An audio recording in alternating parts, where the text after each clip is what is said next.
ඔයා කොයි වෙලෙදද ගොඩක් ශක්තිමත් වෙන්නේ?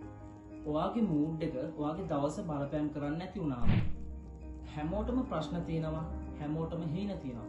නමුත් මොකද්ද ඔයාව ඩ්‍රයිව් කරන්නේ කියන එකයි ප්‍රශ්නය. ඔයාගේ ප්‍රශ්නයද ඔයාගේ හීනද? ඔයා සතුටින් ඉන්නවද? Doesn't matter. Do the work. ඔයා දුකින් ඉන්නවද? Doesn't matter. Do the work.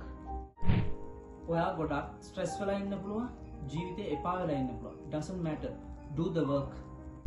මේක හරි ස්පෙෂල් දෙයක්. ඔයාගේ ෆීලිං ඔයාගේ ඇක්ෂන් කන්ට්‍රෝල් කරනවා වගේ, ඔයාගේ ඇක්ෂන් ඔයාගේ ෆීලිං කන්ට්‍රෝල් කරනවා. ඒ කියන්නේ ඔයා ගොඩක් දුකින් ඉන්නකොට ඔයාගේ මුළු බොඩි එකම ස්ටක් වෙලා තියෙනවා. කිසි දෙයක් කරන්න හිතෙන්නේ නැහැ. නමුත් ඔයා පොඩි හරි වැඩක් කරොත්, ෆිසිකල් ඇක්ටිවිටි එකක් කරොත්, ඔයාගේ බොඩි එකකින් ඔයාගේ මූඩ් එක shift කරනවා. shift of body ඔයාගේ මූඩ් එක change කරනවා. You will get back to normal stage and you will get back to happy stage. ඔයාගේ feeling ඔයාගේ body එක control කරොත් you will become a weak.